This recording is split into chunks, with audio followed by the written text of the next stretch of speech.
Dia datang dari Jadon Nah, Oosterwolde, ini lagi di mana Jadon. pemain 23 tahun tersebut diketahui udah mulai melakukan proses recovery dari cedera ACL-nya. Dan diperkirakan ia udah bisa pulih 100% pada bulan Mei 2020. Baru lagi Nah, Jadon. Jadon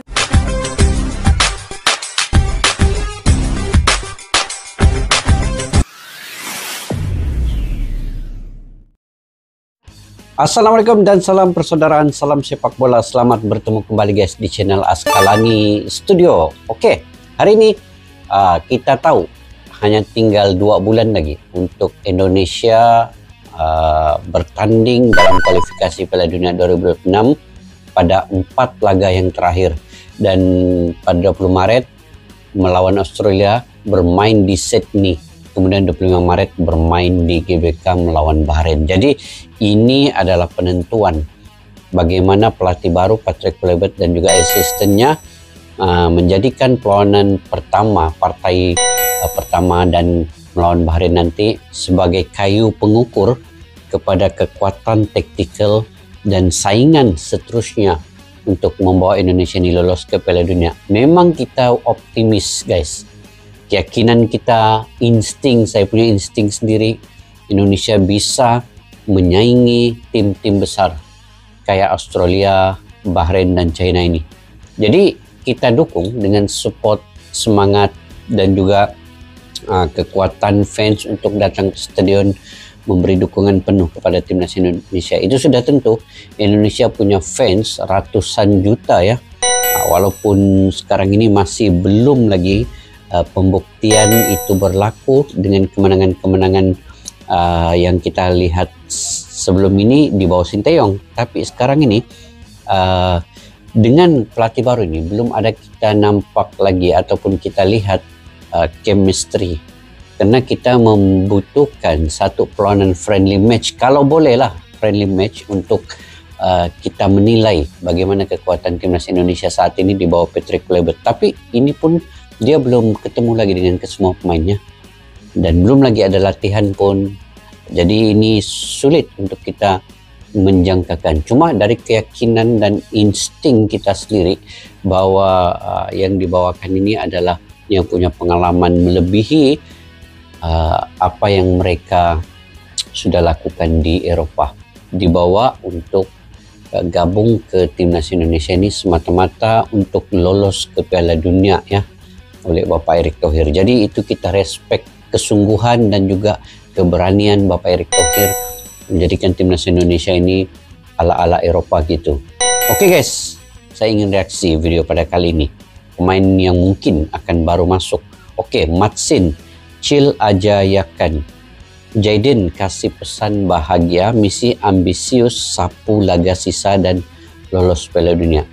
Oke, Ian Matsin ini guys, kalau nilai pasarnya itu dia melebihi 500 miliar ya.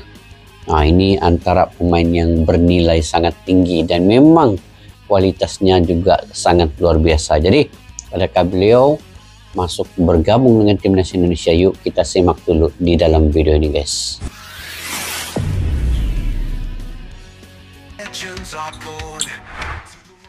Seperti diketahui bersama, kalau tahun 2025 ini akan jadi tahun yang krusial bagi timnas Indonesia, khususnya timnas senior yang sedang berjuang di round 3 kualifikasi Piala Dunia 2026. Dan dengan segala dinamika yang ada, 4 laga sisa pada akhirnya harus benar-benar bisa dimaksimalkan. Tentu semua juga paham kalau salah satu cara untuk membuat timnas jadi lebih kuat adalah melalui program naturalisasi. Gak seperti Malaysia yang asal ngeklaim Indonesia memang diketahui punya stok pemain keturunan yang melimpah plus datanya jelas. Dan suka tak suka keberadaan legenda ternama seperti Patrick Kluivert sebagai pelatih utama pada akhirnya memang membuat para pemain grade A menjadi semakin yakin. Yap, setelah muncul beberapa nama, kembali sosok Ian Maatsen adalah salah satu yang disorot, di mana pemain Aston Villa itu memang diketahui menjadi salah satu target utama PSSI untuk memperkuat Indonesia. Dan Maatsen sepertinya emang cukup santai menanggapi semua rumor yang terjadi, walaupun kita semua nggak tahu di balik layar seperti apa.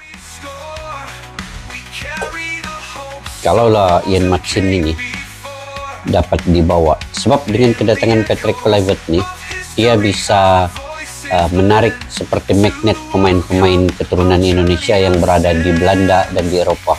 Dalam hidup untuk memang gabung. banyak sekali kejutan. Dan siapa yang menyangka hubungan kelam Indonesia dan juga Belanda di masa lalu sekarang bisa mendatangkan hal positif, walaupun kita juga nggak boleh lupa akan perjuangan para pahlawan yang telah memperjuangkan kemerdekaan negeri ini. Tapi yang ingin kita bahas jelas dari sisi sepak bola. Yap, meskipun ada histori yang kurang enak untuk diingat, namun para pemain keturunan Indonesia benar-benar merasa bangga dan secinta itu sama Indonesia. Yang mana itu dibuktikan dengan segala pengorbanan yang mereka lakukan untuk menjadi WNI. Plus bisa terlihat juga dari cara mereka berjuang di atas lapangan. Nggak peduli sesakit apa dan secapek apapun mereka, asalkan kaki masih bisa berdiri, ya udah pokoknya fight.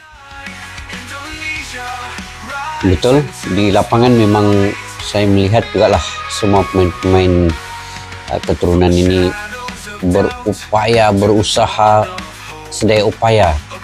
Kita lihat yang lawan ini, Arab Saudi. Sampai Calvin Verdong tuh terhinjut-hinjut bah. Masih lagi juga Yang dia selain coba pemain-pemain yang ada saat ini, main. ada juga kok pemain-pemain Jero keturunan Redewell, yang tetap nggak pernah lupa sama Emil tanah Audiro, leluhurnya meskipun sampai detik ini belum menjadi WNI. Seperti Ian Madsen Ian misalnya. Madsen. Ini pemain emang rumornya kencang banget ya kan? Dan PSSI kabarnya masih berupaya mencari celah untuk membuat Madsen yakin. Namun di luar itu semua, Madsen sendiri memang tahu serta mengerti kalau publik tanah air begitu menantikannya. Sehingga apapun yang terjadi, Madsen tetap gak bisa melepaskan ikatan Indonesia dalam dirinya, karena ya emang dia punya garis keturunan itu. Toh ia juga cukup fasih kok berbicara bahasa Indonesia, yang mana itu pernah ia ucapkan ketika memberikan dukungan ke skuad Garuda di Piala ya? Asia.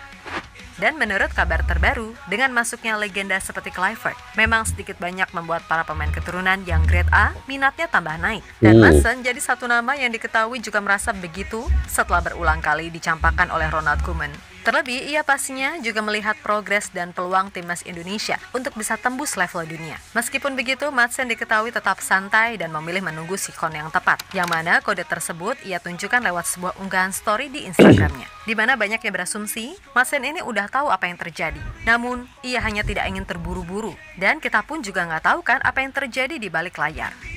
Betul. Sekarang ini kan pemain-pemain keturunan yang lain hanya menunggu masa yang sesuai sebenarnya untuk mereka gabung dengan timnas Indonesia ini. Kayak Jero Redewell, Milano Jonadan, termasuklah Ian Madsen ini, Emil Audiro, Pascal Struijk juga salah satu pemain yang nilai pasarnya begitu tinggi ya. Dia melebihi 200 miliar. Jadi Pascal Struijk dan Ian Madsen ini antara pemain yang punya nilai pasar dan juga kualitas yang tersendiri. Begitu juga dengan Jero Redewell. Jadi ini yang kita nantikan. Bagaimana hanya tinggal 2 bulan lagi ya. Adakah beberapa pemain yang disebutkan ini akan gabung dengan timnas Indonesia? Jadi kalau gabung ini menguatkan lagi sebenarnya timnas Indonesia untuk melangkah jauh melawan Australia, melawan Bahrain ini, karena butuh poin di situ. Sekurang-kurangnya tiada kekalahan, perlu menang, main di GBK 26 dan perlu mendapat poin ketika melawan Australia. Lawan Jepang kalau dapat poin lagi bagus. Ini dia punya target lah untuk capai lolos ke Piala Dunia itu. Oke, kita lanjut guys.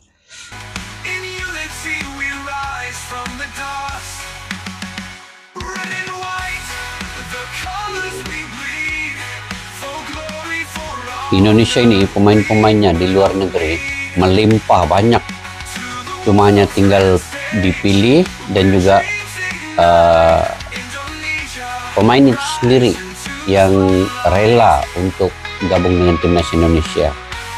Dan dengan kedatangan Patrick Kluivert ini yang mungkin sementara itu ada kabar bahagia datang dari Jayden Osterwolde, di mana pemain 23 tahun tersebut diketahui udah mulai melakukan proses recovery dari cedera ACL-nya. Dan diperkirakan ia udah bisa pulih 100% pada bulan Mei 2020. Baru lagi Jayden. Jayden sendiri memang masih membuka peluang untuk timnas Indonesia.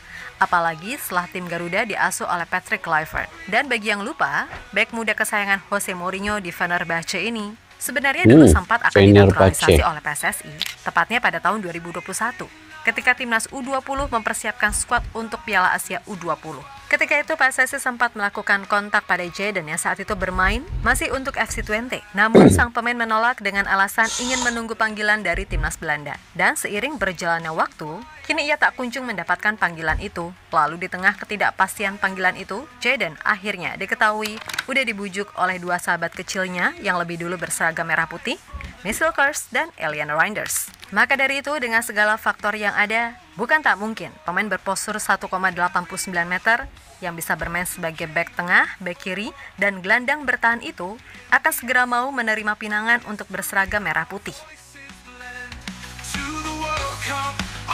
Jayden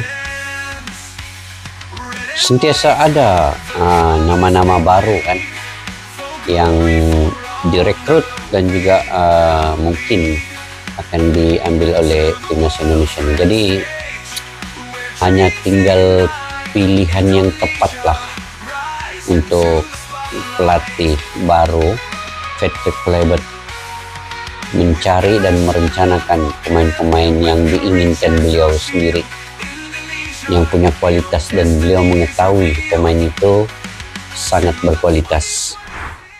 Yap, terlepas dari apapun, kita emang harus bangga dan bersyukur. Sekarang pemain-pemain terbaik yang tersebar di Eropa atau belahan dunia manapun ingin sekali pulang dan membela timnas Indonesia.